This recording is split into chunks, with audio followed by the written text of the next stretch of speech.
All part third में आपका स्वागत है। इससे पूर्व भी हमने सिंथेसिस के बारे में अध्ययन किया था। पूर्व की क्लास में फिनॉल सिंथेसिस के बारे में अध्ययन किया था। आज हम सिंथेसिस ऑफ डाइहाइड्रिक फिनॉल अर्थात ऐसे फिनॉल या ऐसे कंपाउंड जिसमें दो OH ग्रुप लगे हों का सिंथेसिस अध्ययन करेंगे। तो दो कैटेगरी में डिवाइड किया है। सिंथेसिस ऑफ रिसोसिनॉल, रिसोसिनॉल कंपाउंड के बारे में सिंथेसिस के बारे में अध्ययन करेंगे। दूसरा सिंथेसिस ऑफ फिनॉल। शुरुआत करते हैं सिंथेसिस ऑफ रिसोसिनॉल। तो रिसोसिनॉल में देखिए ओ जो ग्रुप है 1, 2 और 3 पे डाईहाइड्रोक्सी ग्रुप लगा हुआ है, डाईहाइड्रोक्सी बेंजीन है ये। तो हमें इसका सिंथेसिस के बारे में अध्ययन करना है। ये तीन मेथड है। तो सबसे पहले लेते हैं बाई बेंजीन एम डाइसल्फोनिक एसिड अर्थात डाइसल्फोनिक एसिड वाले बेंजीन के द्वारा रिसोसिनॉल किस तरीके से सिंथेसिस करेंगे देखते हैं। यहाँ पे ये जो स्ट्रक्चर है ये है रिप्रेजेंट करती है benzene meta di sulphonic acid की रिएक्शन हम सोडियम हाइड्रोक्साइड के साथ में कराएं 270 डिग्री सेल्सियस टेम्परेचर पर और 8 घंटे तक ये रिएक्शन चलती रहेगी। तो हमें प्राप्त होगा इनके सोडियम सॉल्ट। इस सोडियम सॉल्ट की रिएक्शन हम सोडियम हाइड्रोक्साइड के साथ फिर से कराते हैं और हमें मिलता है वापस हाइड्रोक्सी का सोडियम सॉल्ट। और ये हाइड्रोक्सी का सोडियम सॉल्ट को अगर H2SO4 अर्थात एसिड के साथ में रिएक्शन कराते हैं तो हमें मिलता है रिसोसिनॉल। तो यहाँ पे इस तरीके से हमें देखा कि Meta disulphonic acid sodium hydroxide के साथ में लंबे समय तक हाई टेम्परेचर पर रिएक्शन करके सोडियम डाइसल्फोनिक जो सोल्ट है वो हमें देता है और वह सोल्ट सोडियम हाइड्रोक्साइड के साथ रिएक्शन करके रिसोसिनॉल का सोल्ट देता है, सोडियम सोल्ट देता है। और उसका अगर अपन रिएक्शन करा दें किसके साथ में, एसिड के साथ में, तो हमें फिनॉल प्राप्त होता है। ये मल्टी स्टेप रिएक्शन है। अब देखते हैं second method. Second method single step method है। में बेंजीन पैरा डाइसल्फोनिक एसिड है। ये रिएक्शन अगर हम सोडियम हाइड्रोक्साइड के साथ में इसका क्या करा दें, फ्यूजन करा दें। का बेंजीन पैरा डाइसल्फोनिक एसिड का फ्यूजन कराएं सोडियम हाइड्रोक्साइड के साथ में तो हमें रिसोसिनॉल प्राप्त होता है। ये हमें रिसोसिनॉल प्राप्त है।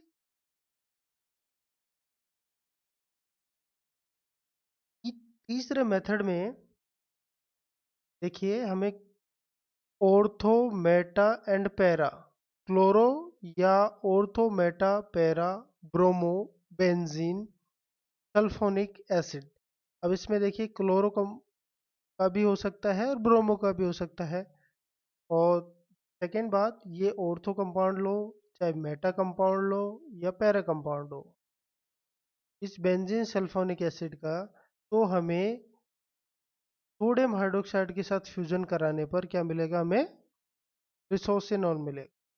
अगर मान लीजिए for example ortho chloro benzene sulphonic acid लेते हैं का फ्यूजन हम सोडियम हाइड्रोक्साइड के साथ में कराएंगे तो रिसोसिनॉल मिलता है। इसी तरह का अगर मेटा क्लोरो वाला लेते हैं तो भी हमें रिसोसिनॉल मिलेगा।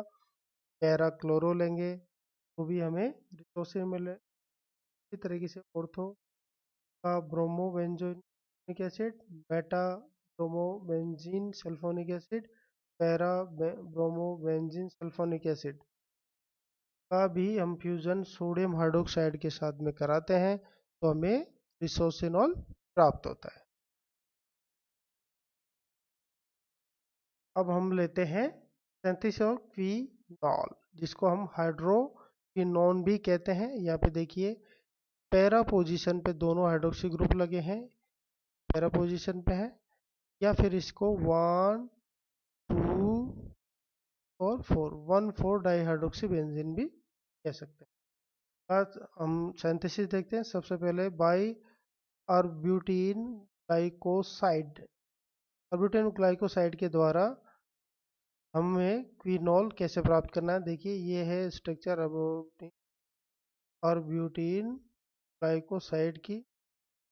अगर इसका हम जल अपघटन कराते हैं तो हमें क्विनोल प्राप्त होता है। ग्लाइकोसाइड साइड का हम क्या करा दें, जल अपघटन करा दें, तो हमें सीधा का सीधा क्या मिलेगा, क्विनोल प्राप्त होता है। यहाँ पे देखिए ये एच और ये ओ एच, बस इसका सीधा का सीधा जल अपघटन हो जाएगा। ये एच इसके साथ जुड़ेगा, ओ एच यहाँ लग जाएगा, हमें फिनॉल प्राप्त हो जाता है। Second method by aniline. Aniline के द्वारा हमें मल्टी स्टेप काम में लेनी पड़ेगी। मल्टी स्टेप मेथड के द्वारा एनिलीन से फिनॉल प्राप्त होता है। सबसे पहले एनिलीन लेंगे। एनिलीन का ऑक्सीडेशन कराएंगे MnO2 in the presence of acid, तो हमें पैराबेंजो की नॉन प्राप्त होता है। पैराबेंजो क्विनोन प्राप्त हो गया। इस पैराबेंजो क्विनोन को की रिएक्शन हमें H2SO3 के साथ में in the presence of H2O की रिएक्शन कराएंगे, या फिर आयरन की प्रेजेंस में करा दें H2O से रिएक्शन, तो हमें क्विनोल प्राप्त होता है। अर्थात इसके लिए हमें दो पॉसिबिलिटी है, एक H2O की reaction in the presence of H2SO3 और H2O की reaction in the presence of Fe। दोनों में से कोई सा भी एक में क्या मिलेगा, क्विनोल प्राप्त होता है। वाई एसिटाइलिन टाइलिन के द्वारा। अब इसके लिए देखिए हमें cobalt carbonyl hydride salt catalyst की आवश्यकता। यहाँ पे देखिए CH कंपाउंड लिया, 3 कार्बन मोनोऑक्साइड और वाटर, तीनों को, और इसके लिए हमें कैटलिस्ट लेना पड़ेगा कोबाल्ट कार्बोनिल हाइड्राइड, और इनकी रिएक्शन करने पे हमें क्या प्राप्त होता है, फिनॉल, और कार्बन डाइऑक्साइड इसमें से बाहर निकल जाए। हम अभी जो पढ़ा है उसको समराइज करते हैं। ये क्या पढ़ा हमने, synthesis of dihydric phenol. Dihydric phenol का सिंथेसिस पढ़ा, उसमें दो कंपाउंड लिए हमने, रिसोसिनॉल और क्विनॉल। तो रिसोसिनॉल के सिंथेसिस के लिए हमने तीन मेथड देखे, bi benzene meta disulphonic acid, bi benzene para disulphonic acid, अर्थात मेटा डाइसल्फोनिक एसिड और पैरा डाइसल्फोनिक एसिड के बेंजीन कंपाउंड के साथ है। फिर ortho meta and para chloro या फिर ब्रोमो बेंजीन सल्फोनिक एसिड। देखिए तीनों में हमने सल्फोनिक एसिड ही काम में लिया है। दूसरा है सिंथेसिस ऑफ कीनॉल। इसको हमने तीन मेथड से बनना देखा। पहला एरोबिटीन ग्लूकोसाइड के द्वारा, दूसरा एनिलीन के द्वारा मल्टी स्टेप रिएक्शन है, और तीसरा एसिटाइलिन के द्वारा। तो इस तरीके से हमने दोनों कंपाउंड के सिंथेसिस के तीन तीन मेथड देखे। थैंक यू वेरी मच, बहुत बहुत धन्यवाद।